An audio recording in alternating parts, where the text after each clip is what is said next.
Très bien, ce soir, nous allons commencer une nouvelle série d'études bibliques, entre guillemets série d'études bibliques, parce que en fait, ce que nous allons faire, c'est que nous allons regarder et essayer de répondre à des questions qui reviennent très souvent par rapport à la foi chrétienne, et même des questions que nous nous posons de temps à autre.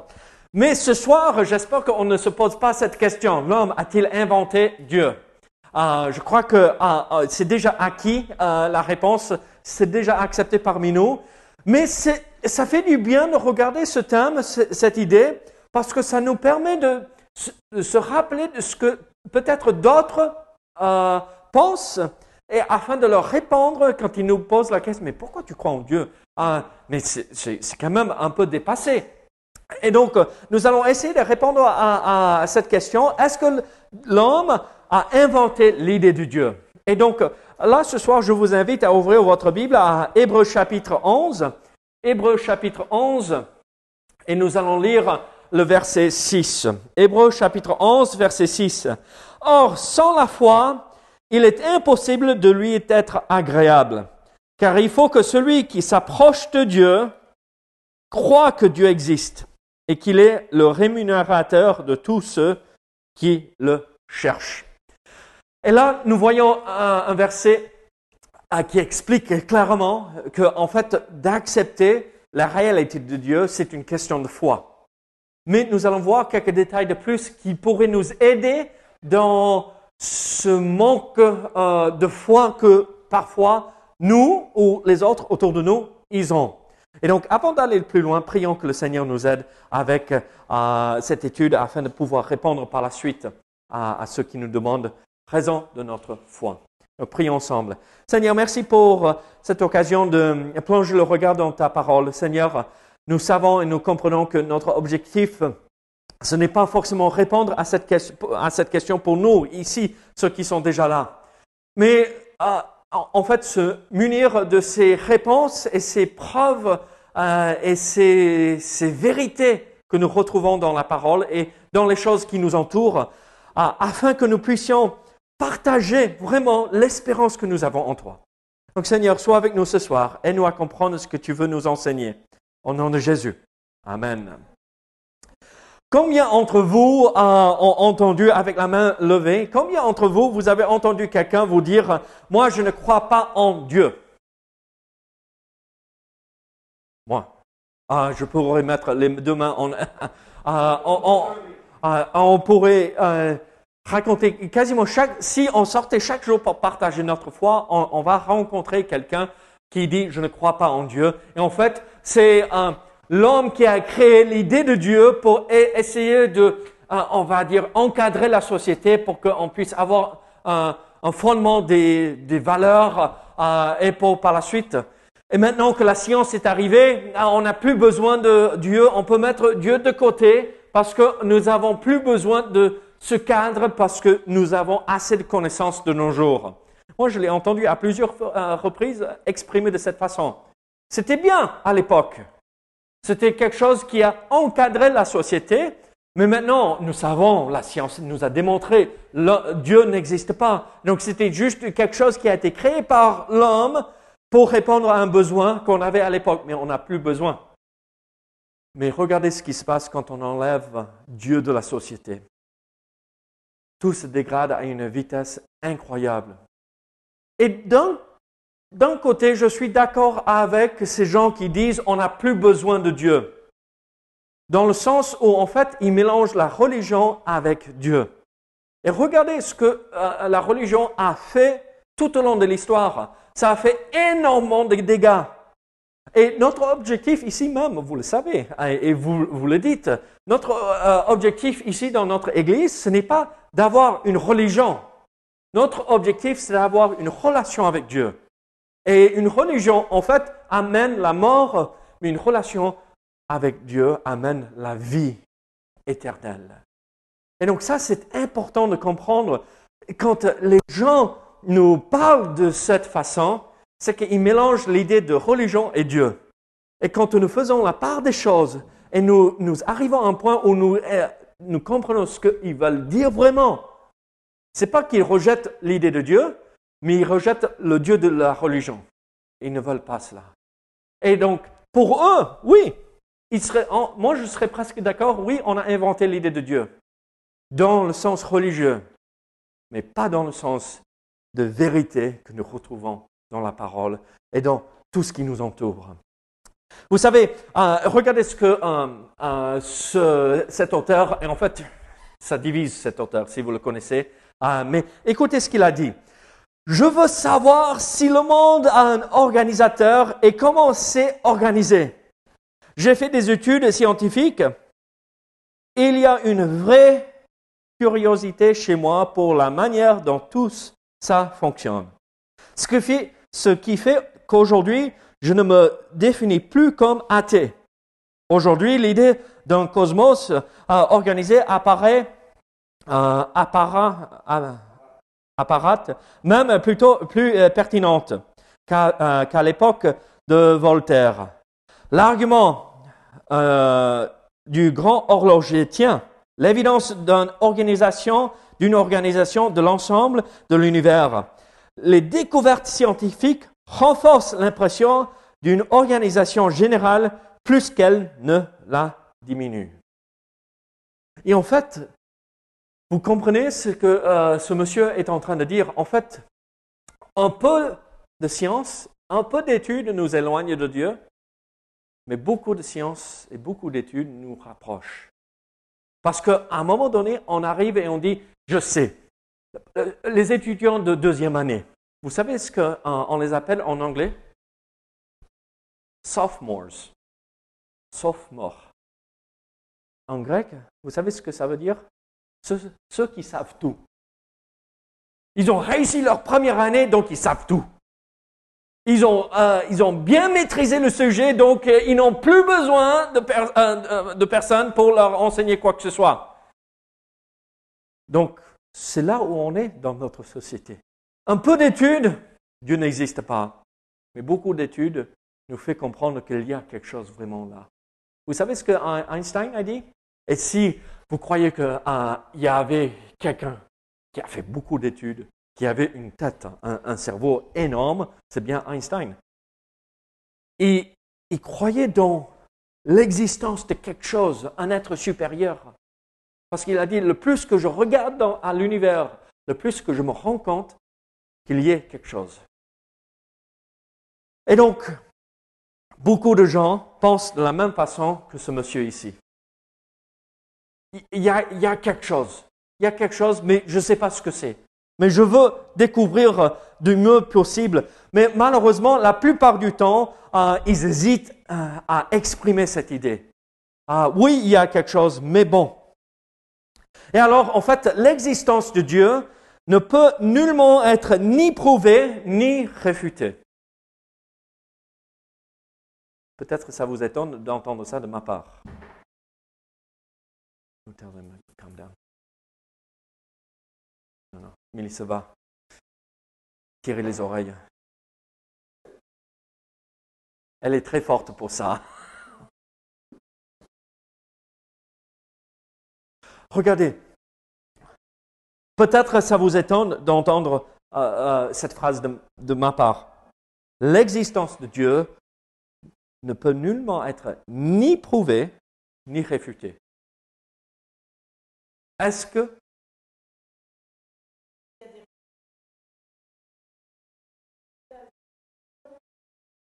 mais tu vois là, mais scientifiquement parlant, on ne peut pas, c'est dans ce domaine-là que je parle.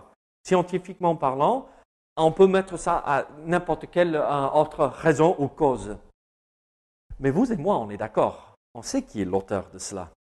Et donc, il faut aller sur leur terrain et essayer de raisonner avec la personne pour réveiller l'âme. Vous voyez ce que je veux dire? Oui, scientifiquement parlant, on ne peut pas faire des expériences pour démontrer l'existence de Dieu, parce qu'il est esprit. Ce n'est pas quelque chose de tangible. Il est esprit. Mais la Bible dit que nous devons l'accepter par la foi. C'est pourquoi on a regardé Hébreux chapitre 11. On accepte par la foi que Dieu existe, après Dieu se révèle. Et là, on voit Dieu de partout. Et là, on voit Dieu intervenir dans notre vie personnelle. On voit Dieu intervenir chez les gens malades, à l'hôpital. On voit Dieu pas sur chaque coin de la rue, mais à chaque angle de rue. Mais Dieu est là partout. Et c'est ça ce qui est merveilleux. Dès qu'on fait ce premier pas, Dieu est fidèle à se révéler à nous tous. Et donc, et à chaque personne. Si Dieu voulait, il pourrait tout simplement apparaître afin de prouver son existence au monde entier. Mais vous et moi, on est en train de dire, mais il l'a fait, n'est-ce pas, en Jésus? Mais le monde l'a rejeté. Dans ce cas, s'il se manifestait physiquement, on n'aurait plus besoin de la foi. Mais Jésus a dit, oui, parce que tu m'as vu, tu as cru. Heureux, donc il parlait de qui là? Parce que tu m'as vu, tu as cru, c'est qui? Thomas. Mais écoutez ce qu'il a dit par la suite. Heureux ceux qui n'ont pas vu et qui ont cru. Heureux dans le sens béni. Bénis sont ceux. Alors, pour vous et moi, Dieu existe réellement. Réellement. Même si quelques phrases que je viens de dire pourraient choquer d'entendre, mais avec l'explication, on serait plus ou moins tous d'accord. Mais comment savoir que Dieu existe? Là, c'est ce que nous voyons dans ce verset. Là, on veut s'approcher par la foi. Et après, il se révèle et il nous fait comprendre qu'il est là. Donc, comment savoir que Dieu est là? Et en fait, il y a plusieurs arguments qu'on pourrait développer chez les gens pour leur faire comprendre, non. L'idée d'être athée, ce n'est pas raisonnable. On ne peut pas, un humain, un être humain, n'est pas capable, s'il utilise son cerveau, et là tous les scientifiques crient à l'intérieur d'eux, mais vous êtes fous tous. Non mais un être qui raisonne naturellement va arriver à cette conclusion que Dieu existe. Alors quels sont ces arguments? Voilà le verset que nous avons vu dans Jean 20. L'exceptionnelle conception de l'univers prouve l'existence d'un concepteur divin. Voilà la première chose que nous voyons ici. L'exceptionnelle conception de l'univers prouve l'existence d'un concepteur divin.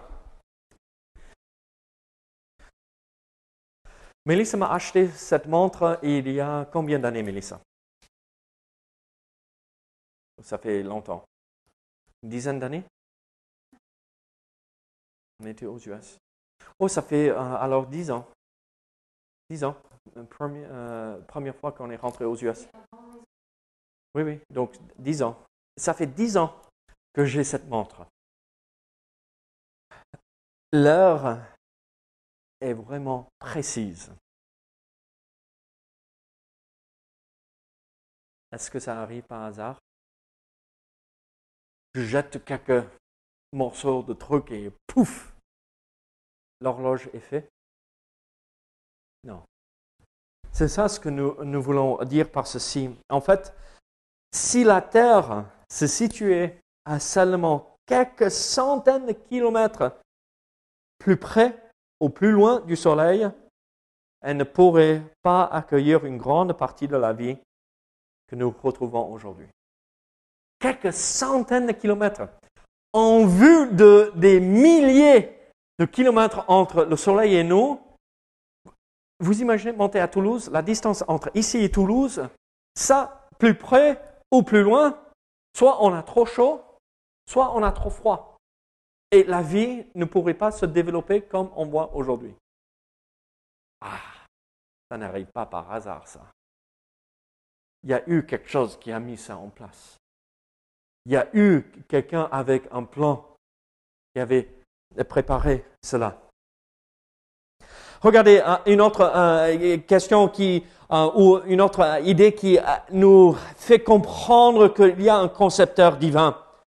Si le pourcentage des éléments qui composent l'atmosphère était différent de quelques unités seulement, toute vie sur Terre disparaîtrait. La probabilité de voir une seule molécule de protéines se former par hasard est de 1 sur 10 240. Donc, vous savez ce que ça veut dire?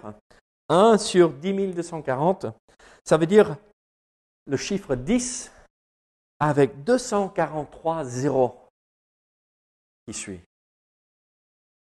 Le hasard fait une seule molécule de protéine se développer par hasard. La chance, le hasard, là, non, c'est pas possible. Et que cette molécule, après, se propage, se divise pour faire autre chose. Le hasard, c'est pas possible. Ce n'est pas raisonnable intellectuellement d'accepter cela. Et donc, imaginez 10 243 fois. Paul, tu aimes bien jouer aux boules, n'est-ce pas? Pétant. Tu es très fort, n'est-ce pas? Ouais. Tu gagnes chaque fois? Paul, tu n'as pas le droit de perdre un seul match sur 10 243 matchs. Sinon, la vie n'existe plus. Est-ce possible? Les meilleurs perdent. Alors, il y a quelque chose. Il y a quelque chose au-dessus qui a mis ça en place, n'est-ce pas? Ce n'est pas par hasard que nous sommes arrivés là.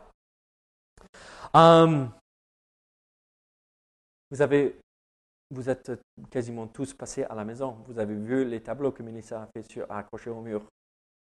Si je vous disais, non, on a posé un morceau de papier et d'un coup, ça a apparu comme ça. Est-ce possible? Il y a quelqu'un derrière. Oui, si Dieu le fait, mais il y a quelqu'un, ce n'est pas par hasard. Regardez, on est dans ce beau bâtiment que notre assemblée a pu acheter. Il y avait un architecte à un moment donné. Bon, à l'époque, le bâtiment est vieux. Le bâtiment est là depuis au moins 300 ans. J'ai vu dans le cadastre, il y avait ce bâtiment en 1600 et quelques, donc plus que 300 ans. C'est vieux, le bâtiment. Le bâtiment est très ancien. Mais peut-être ce n'était pas un architecte diplômé de l'Institut de je ne sais pas quoi, l'architecture à Paris. Mais il y avait le chef de chantier qui a bien dessiné les plans et tout cela, au moins dans sa tête. Mais si je vous disais que quelqu'un a jeté un tas de pierres dans l'air et pouf, par hasard, on a ce bâtiment. Est-ce que vous serez d'accord à accepter cela? Alors, en fait, c'est ce que les gens qui nient Dieu, ils sont obligés de faire. Vous voyez pourquoi je dis si quelqu'un raisonne naturellement et normalement, on ne peut pas nier qu'il y ait quelque chose au-dessus. Et en fait, ces arguments-là, c'est des arguments, si vous voulez l'écrire, c'est des arguments téléologiques. Téléologique, qui veut dire un argument, quelqu'un a organisé, quelqu'un a eu un plan pour mettre cela en place. Mais il y a aussi un autre argument. Regardez ici. Tout effet doit avoir une cause. Tout effet doit avoir une cause. Je rigolais avec vous un tout petit peu pendant qu'on chantait. Si je vous montrais mon pouce tout bleu, qu'est-ce que vous direz? Oui, que je l'ai passé là où il ne fallait pas. Tout à fait. Vous savez comment ça s'est arrivé? Quelle est la cause de ce pouce bleu? Je fermais la portière d'une voiture. Et quelqu'un est venu derrière fermer l'autre et a coincé mon pouce entre les deux portières. Je ne vous dis pas comment j'ai crié à ce moment-là. Et là, l'autre, aujourd'hui, la masse, ça part. donc j'ai du mal à plier mon pouce de l'autre côté. Donc j'ai des jumeaux là, ensemble. Quelle est la cause de la douleur, là, que c'est un peu raide? Coup de marteau. Quelle est la cause là? Oui, l'inattention de quelqu'un. Hein? Non. On ne va pas dire au cas où qu'il le regarde, hein, parce que ce n'est pas quelqu'un d'ici. Hein? Non, mais il y a une cause pour toute chose. Il y a une cause pour toute chose. Et en fait, l'univers et tout ce qui s'y trouve est un effet. Il y a eu quelque chose pour causer cela. Il doit y avoir eu une cause pour que tout commence à exister. Au début de la chaîne, il doit y avoir eu une cause première de toute chose. Qu'est-ce que la Bible dit dans le psaume 19? Les cieux racontent la gloire de Dieu. Exactement ce que tu viens de dire, Bruno. Les cieux racontent la gloire de Dieu et l'étendue manifeste l'œuvre de ses mains. Le jour, on instruit un autre jour. La nuit, on donne connaissance à une autre nuit. Ce n'est pas un langage, ce ne sont pas des paroles dont le son ne soit point entendu. Leur retentissement parcourt toute la terre, leur accent vont aux extrémités du monde, où il a dressé une tente pour le soleil. Et le soleil semblable à un époux qui sort de sa chambre, s'élance dans sa carrière avec la joie d'un héros. Il se lève à une extrémité des cieux et achève sa course à l'autre extrémité. Rien ne se dérobe à sa chaleur. Waouh, la grandeur! Et les cieux racontent la gloire, la cause première, Dieu. Regardez ce que la Bible dit dans Romains chapitre 19, Romains 1, verset 19. Car ce qu'on peut connaître de Dieu est manifeste pour eux, Dieu leur ayant fait connaître. Dans ce contexte, on parle de la nature. Si vous lisez tout Romains chapitre 1, la nature leur fait comprendre que Dieu existe. Mais ils s'aveuglent volontairement. Et même s'ils nient son existence, ils sont coupables devant lui. Alors, nous voyons ces arguments tirés du cosmos. C'est des arguments cosmologiques. Tout effet doit avoir une cause. Romains chapitre 1, verset 19. Psaume 19, verset 1 à 6. Écoutez, vous connaissez Isaac Newton, oui? Ce grand scientifique. L'un des plus grands savants du XVIIe siècle. Il réalisa un jour une maquette du système solaire pour l'aider dans ses recherches. Un de ses amis savant athée vint le voir et lui demanda qui avait fait cette maquette. Comment Newton il a répondu? Personne. Personne ne l'a fait. Son ami qualifia cette réponse de ridicule. Newton lui demanda, alors pourquoi la création de l'univers posait problème si pour une simple maquette, il était impossible d'envisager que personne ne l'ait conçu? Où est le problème? Il y a un dernier argument. L'acceptation de ce qui est le bien et le mal. Donc c'est un argument basé sur la moralité. L'acceptation de ce qui est le bien et le mal. Et ici, il faut comprendre ce que je veux dire par cela. Dans certaines cultures, certaines choses sont acceptées ou dans notre culture occidentale, on ne va jamais accepter. C'est mauvais ici et chez eux, c'est bien. Mais certaines choses sont mauvaises chez eux et c'est bien, c'est bien chez eux et c'est mauvais chez nous. Vous voyez ce que je veux dire? Donc, mais la grande majorité des gens reconnaissent qu'il ne faut pas voler. Quasiment toute société qui s'est développée, qui a avancé, qui a créé de belles sociétés, avec comme fondement, il ne faut pas tuer, il ne faut pas voler, il ne faut pas mentir, il faut respecter son prochain. Sans cela, on ne peut pas créer une société. Et alors, la question vient, d'où viennent ces histoires de ce qui est bien et mauvais, le bien et le mal? Si c'est des sociétés, des peuples qui se développent où il n'y a pas de contact entre eux, d'où tirons-nous ces idées? Chaque culture dans l'histoire avait une forme de loi. Chaque culture avait une forme de loi. Tout le monde a un sens du bien et du mal. Le meurtre, le mensonge, le vol et l'immoralité sont presque universellement rejetés par tous. D'où vient ce sens du bien et du mal? Sinon d'un Dieu saint. La Bible nous fait comprendre, nous révèle cette vérité que dans la conscience et sur le cœur de l'homme, Dieu a gravé la loi, la moralité, ce qui est bon et mauvais.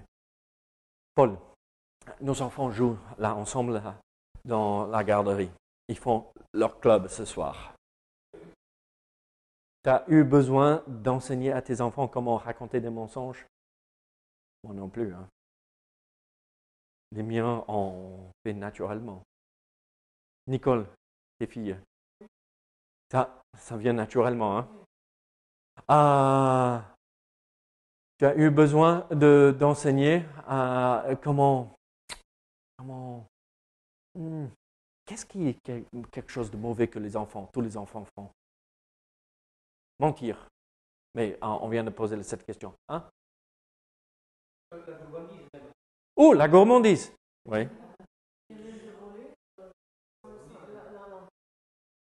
Voler. Tu as eu besoin d'enseigner à tes enfants de voler? Est-ce qu'ils ont tous volé? Ah, Bruno, dis oui. Parce que tout enfant a volé un bonbon à un moment donné. Tu es trop fier de tes enfants. Est-ce que tes enfants ont volé un bonbon à un moment donné? Ah, c'est du vol.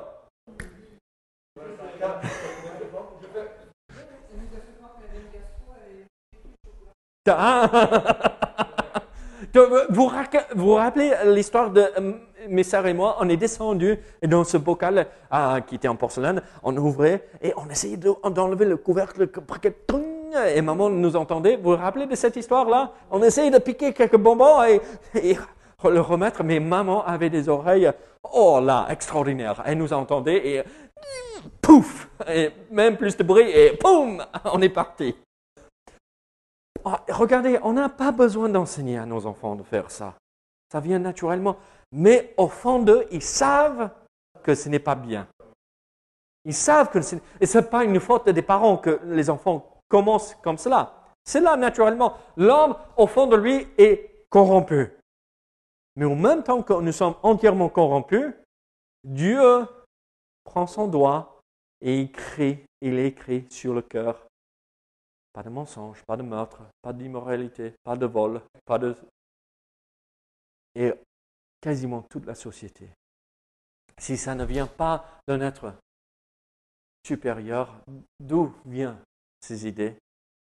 Donc, en fait, quand on s'approche de Dieu, il se révèle à nous et on se rend compte que c'est bien lui. Tous ces arguments que nous venons de voir, en fait, aussi logiques et convaincants que ces arguments soient, ça ne peut pas persuader qui que ce soit s'il se braque et refuse de reconnaître l'évidence qui est mise devant eux. Au final, l'existence de Dieu doit être acceptée par la foi. Oh, pardon.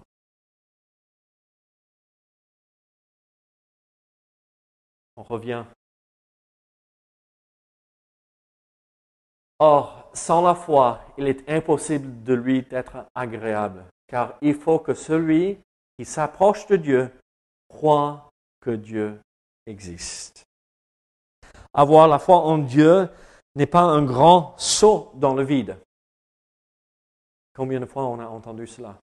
C'est un grand saut dans le vide de croire dans l'existence de Dieu. Voici comment quelqu'un l'a expliqué. C'est un pas sûr dans une pièce bien éclairée où se trouve déjà la grande majorité des habitants du monde entier. Même si dans notre société, de moins en moins de gens croient en Dieu, en fait, même s'ils sont entre guillemets athées, parce que j'ai rarement et même j'ai jamais rencontré un vrai athée, ils sont quasiment tous agnostiques. Et ils sont athées de la religion. Et moi, je serais d'accord avec eux là-dessus. Mais je suis croyant dans le Dieu vivant, extraordinaire de la Bible en Jésus-Christ. Mais même s'ils sont entre guillemets majoritaires ici, ils sont minoritaires vis-à-vis de la conception de l'existence de Dieu dans le monde entier. Et alors, pour vous et moi, quand nous croisons quelqu'un qui nie l'existence de Dieu, ah, mais c'est l'homme qui a inventé cela. Dites-leur, mais regardez, vous avez tous une montre. Ah, oh, c'est sûr et certain, vous avez tous un portable. De nos jours, on a tous un portable. Sauf Bruno. Mais Marie, tu en as. Tu leur sors le portable, vous croyez un truc comme ceci pourrait arriver par hasard? Et ils vont dire et répondre, non, il y a quelqu'un qui a mis cela en place.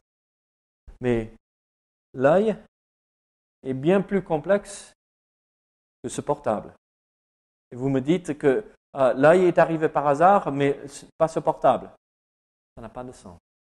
Et donc, c'est pas leur donner quelques claques pour les insulter. Et pas de coup de pied non plus.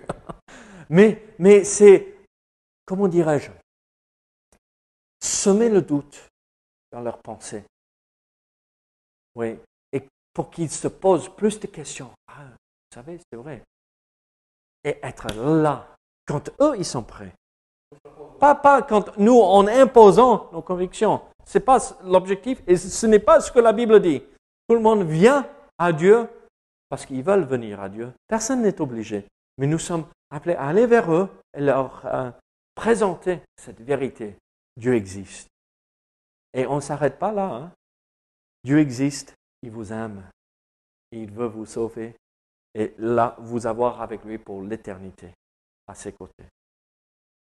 Alors, Dieu n'est pas une invention d'homme. Et c'est ce que nous pouvons dire aux autres. Prions ensemble. Seigneur, merci pour ta parole. Seigneur, merci pour tout ce que tu fais pour nous. Seigneur, merci que tu es vivant. Tu es un être réel. Tu es le Dieu Tout-Puissant, le Créateur de tout.